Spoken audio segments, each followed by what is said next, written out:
Welcome to Seven Rivers Sports. I'm your host, Terry Erickson. Each week, an inside look into sports, into wellness, into fitness. What a great show this week, as we are going to take a look back at the career, the life of Theresa Knutson, who is kind enough to be our guest this week. And she's been on this is her third time, so she's probably one of the most famous guests on Seven Rivers Sports. Welcome to the show. Thank you for having me again. I absolutely love the show and love talking to you, so it's always a good time. Appreciate that. This is gonna be kind of fun because we're gonna go through 4 chapters of your life.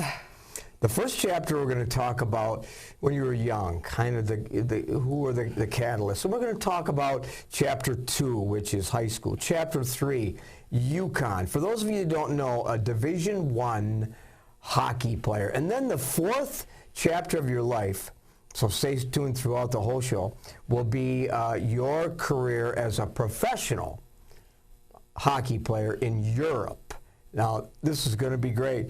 But let's go back to chapter 1. Let's do it. You're young, you're in an athletic family. It's like, what's life going to be like? Well, you started by being an athlete very, very young. Yeah, started skating when I was 3 years old, just following in my brother's footsteps. It was something that my parents got my brothers into, and of course, once one family member gets into it, you kind of follow along. And just sports in general have been a huge part of my life and something I'm super grateful for, because it's allowed me to go on a journey this far in my life. And yeah, just growing up playing hockey and playing other sports was like just a very good experience. Well, your dad, a coach, a player, a college player, your mom, very athletic also. Both of them have coached and been in leadership positions. Now, most of us, certainly me, have never accomplished what you have accomplished. But there are people back as I go down the yellow brick road to my early years that inspired me. Who inspired you? Just like always, my whole family, my brothers have always been my biggest inspiration, just because they were always the hardest workers on every team. And so I always say that my brothers are the reason that I got this far, just because they push me and they push each other to be so much better. And so I saw that through them and want to be like them. But also the teammates I had in boys hockey when I was younger definitely inspired me. And at the time, I didn't really realize it, but as I've come so far in my life now, I realize that without them and without their support, I wouldn't be where I am today, because I was the only girl playing on a boys team, and I never once felt with those guys that I did not belong, that they did not want me there. And so without them, I wouldn't be where I am. And so they did truly inspire me to work harder and to become better. Chapter 1, that's how it all began. Chapter 2. Now, you may not know this. You may not even heard this. Playing hockey in high school. Second highest scoring player in national high school hockey with 286 goals. 3 times All-State. 3 times high school coach's offensive player of the year. Led Wisconsin scoring each of her 4 years. Played for Team Wisconsin. Unquestionably the greatest hockey player in high school that has ever been in this area.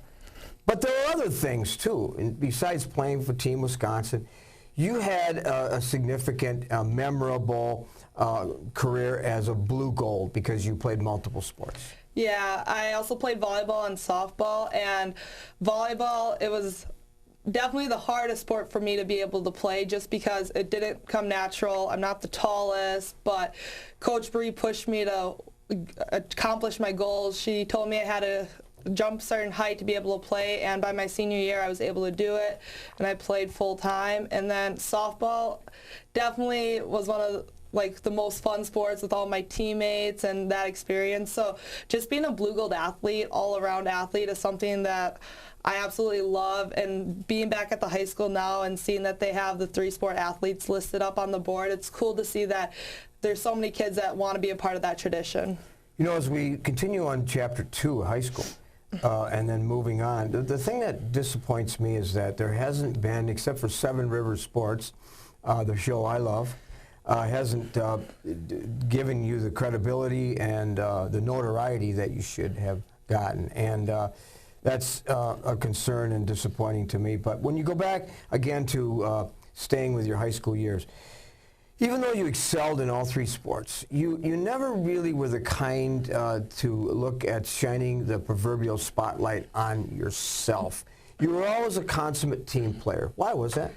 I would have to say just because how my family raised me, they would always remind me, you didn't get where you got by just luck, you had to work for it, but if you don't continue to work and you just take in the glory, you're not going to be able to reach other goals and become better. And just, I've never been one to just think it was all me. Also, without my teammates and their hard work, I would never be able to get where I am, because no one person can make a team. You need everyone on the team, from coaching to managers to the players to the trainers, to make a team successful.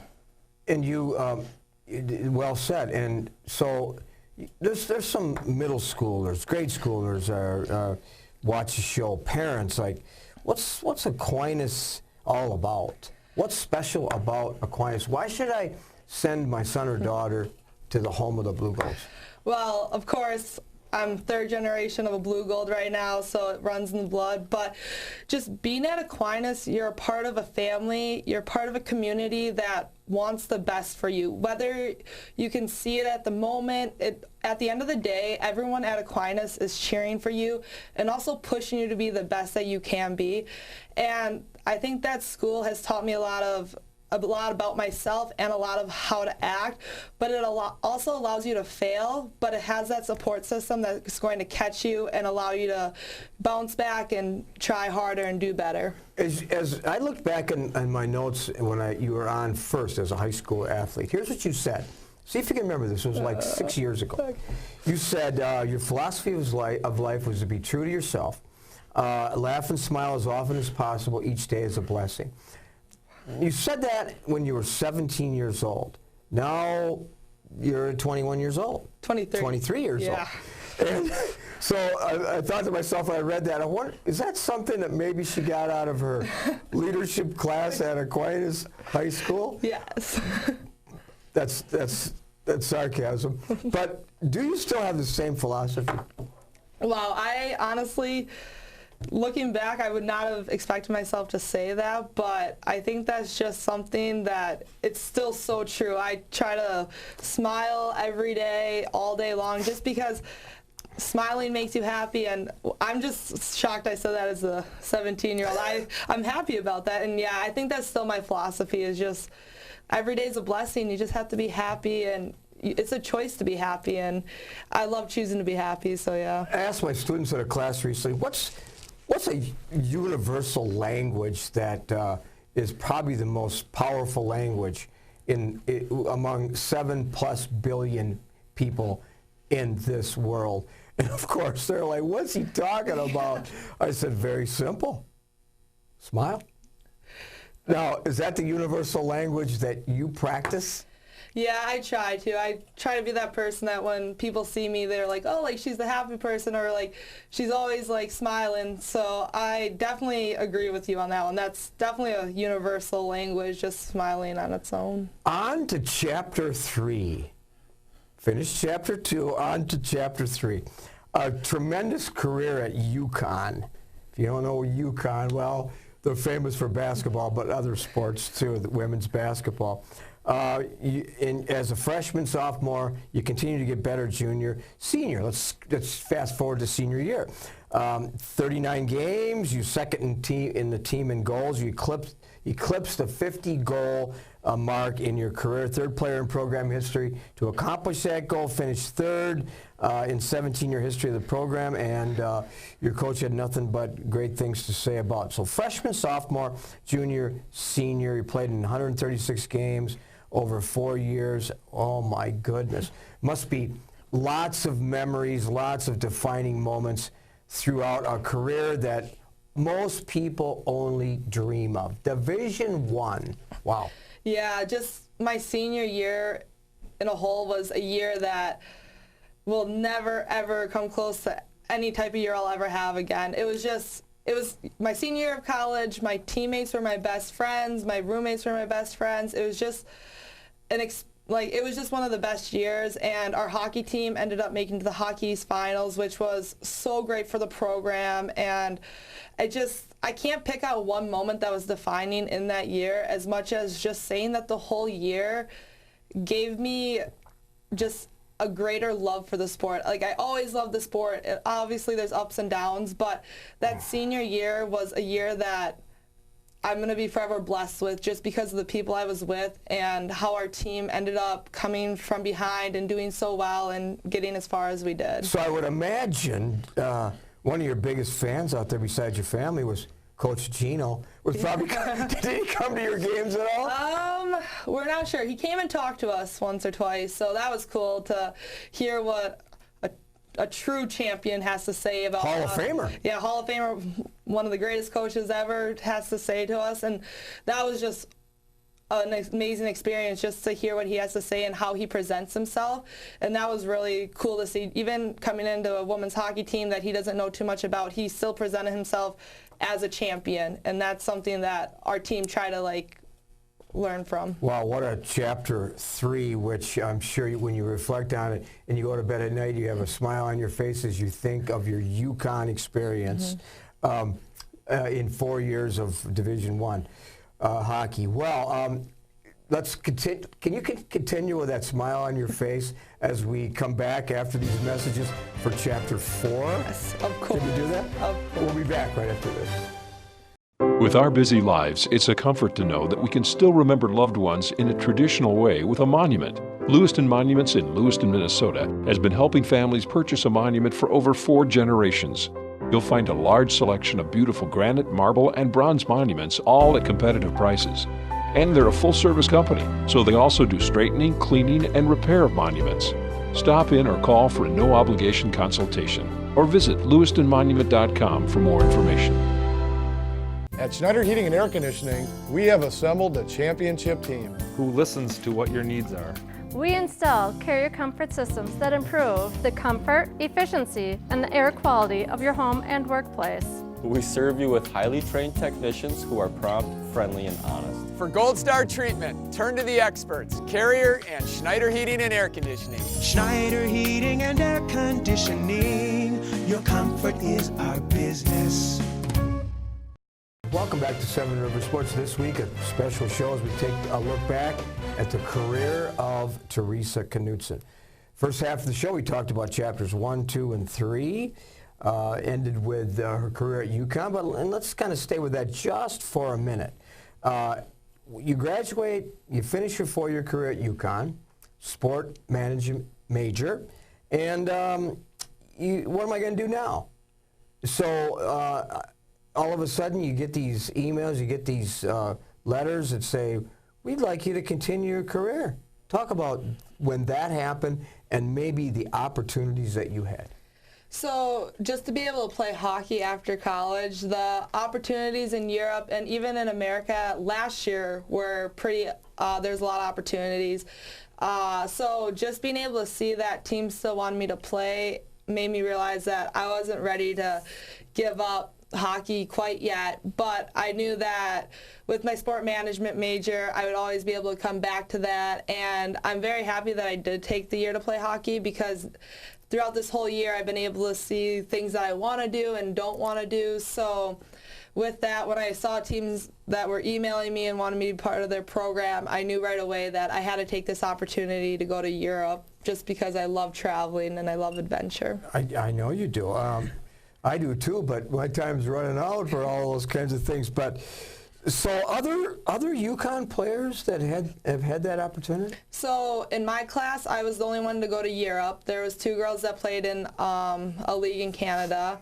And then, but in the past, there was 4 teammates who actually played in Germany. So with that, I knew that Germany was a good league to play in, because 4 past teammates had played in it, and that was kind of what opened the door for Germany and allowed me to really pursue my goal. This is really of interest to me, and I know all of our viewers, as we again talk to Theresa Knutson about being a professional hockey player in Europe, in Mannheim, playing for the Mad Dogs, the Mannheim Mad Dogs. Now, the Mad Dogs, that nickname, does that Is that any indication of the type of teammates you had? Yeah, no, everyone was very loving, but before you get to know them, everyone's got a little tougher skin. So, but they were all very loving teammates, so it was great people. Good. So, multiple questions I have. First of all, the German Hockey League. Describe that. So in Germany, it's the DFEL, which is the Deutsche Frauen Ice Hockey Liga. So that's, and then the men's the DEL. So with that, it's the top league in Germany. It's professional. There's girls that are from about 18 to 30 that play in this league, and there's 8 teams in the German league right now, and it's a pretty strong league right now. Each team has about 2 Division I players on it, and from the U.S., so it's a great league, great competition. We get to travel all the way up to Berlin and down to Munich area. So I looked a little bit about Mannheim in southwest Germany near the Rhine River. Yep. And a population of about 300,000 people. Looks beautiful. 2 national renowned soccer clubs, I noticed. But looking at the composition of the teams, talking about a couple of things. One, skill set, personalities, drama, language barriers. So skill set, there's not a wide range, but there's some girls that have a little bit more learning to do. But without the team, we're a pretty strong team, and throughout the league, all the teams are pretty much skill set wise the same. One team has a majority of the German national team on it, so they're a little bit stronger than other teams. But the skill set there is similar to the United States, so it was still a very competitive league. The language barrier, with being in Mannheim, it was actually not bad at all. Their school system is very good with learning different languages, so everyone on the team spoke English very well. So I was able to have so many conversations in English with them all the time, which kind of hurt my learning of German just because they wanted to have full conversations, and they could do that in English, so we would just speak in English majority of the time. But you were the only person from North America on the team? There was one girl from Canada as well, and it was just us 2 that were from North America, and then the men's team had 2 guys from Canada as well. So us 4 kind of stayed together. If we ever needed like a full English speaking session, we would just hang out together. So the men's team, it was similar. They were called the Mannheim Mad Dogs too, or? Yeah, so in the women's, there's only 2 divisions for their professional leagues, and then in the men's, there's 4 different divisions. So our team was in the 1st division, and the men's team was in the 3rd division, whereas there's another team in Mannheim that was in the 1st division for men, and they actually won the championship. So there's a lot of hockey going on in Mannheim. So I know you're saying Mannheim, and I looked it up, and in Germany they say Mannheim, so I guess either one is acceptable. A typical week for Theresa Knutson in Europe. So most of the time our games are on Saturday and Sunday. So Monday we would have practice. All of our practice were at nighttime, and Monday we would have practice with the girls team. And throughout the day I would work out, go for a run, go to the gym, and then either go to the library or to the park and just hang out. I would go to, Lisa was the Canadian, we'd always do like just a bunch of day adventures. And then Tuesday and Thursday I would practice with the men's team, and then Wednesday and Friday practice again with the girls team. So with that, and then some days we were able to make longer day trips and go to others. There's a lot of castles, so we took a lot of day trips to go see all the castles throughout Germany. So the kind of share for our viewers what the arena and the attendance and even the city is like. Okay, so we play in SAP Arena, and it has 2 rinks that are more of a they're good-sized rinks. They're kind of like the Omni Center or Green Island. But then there's also the professional rink where the Mannheim Adlers play. And so there's 3 rinks total in this one building. And we would play on more of the 2 practice rinks. And we would end up getting about 200 to 300 people a game, which was really cool to see how people still support the league very well. So that was pretty cool. Pay. Yes. You get paid. So I got paid every month a stipend for playing on the team. I got housing and food paid for, and they gave me a part-time job with the local hockey shop that paid me pretty well too. So overall, I was able to travel a lot and not be able to really lose any money throughout this whole experience. Good. So housing, meaning you stayed in apartment, or? So our coach, his house was like 4 levels, and their basement was this apartment that had its own bedroom, bathroom, kitchen, and its own door to leave and go in and out. So I stayed down there, so it was really my own place. But it also allowed me, if I ever felt homesick, to go upstairs and be able to spend time with their family, which was awesome. Speaking of homesick, I know you said in a previous interview that the transition that you had from the lacrosse to UConn, the Blue Goals to the Huskies was, a little bit difficult, but the transition smoothed out fairly soon. And then the transition now from all the way to Europe, was that a challenge? Honestly, it was not. Obviously, I've missed my family and my friends back here, but being in Germany with all the new friends that I made and just the community that it is in Germany, I felt at home right away, and I never really wanted to leave. It was a place that I really enjoyed being at, and I think also because I'm a little older that I didn't get that homesick feeling as much, so that made this experience even better, because I didn't really feel homesick. I can somewhat relate to that because we've been over there. I was over there as a coach and as a referee a few times in Italy, not too far from Germany. So I felt the same way. I felt very comfortable and wasn't even anxious to come back. So what's ahead now? As you're in the off season, of course. Yes. What's next for Theresa Knutson? So currently I'm just working at Aquinas and coaching some middle school track. So that's what I'm focused on right now. In the summer I'm being a camp counselor. At the moment I am going to go back to Germany for another year. There's some more countries that I want to see and play hockey a little longer. But if the right job comes along, I would possibly take that, just because being at Aquinas right now makes me realize that I love the sport industry, and it's something that if a job opens up, I would love to get in and start right away my career. But start right away your career, you say, but are you really ready to submerge yourself into that? Come on, you got an opportunity to go back to Europe for another 9 months or so. Yeah. See, as you said, other countries and kind of get the adventurous spirit perhaps somewhat out of your system. Maybe it would even elevate your adventurous spirit. But then you can come back and work. So you're not... Are you really considering just launching yourself right into the workforce? Not too much, no. If it's the right opportunity, the right job that just kind of pops up, I might take it. But right now I'm still set on going back to Germany, just because, like you said, it's a chance to travel and be in Europe for another year. Yeah, a professional hockey player from La Crosse, Wisconsin, to UConn, and now over to Germany. I mean, you talk about a story, a powerful story.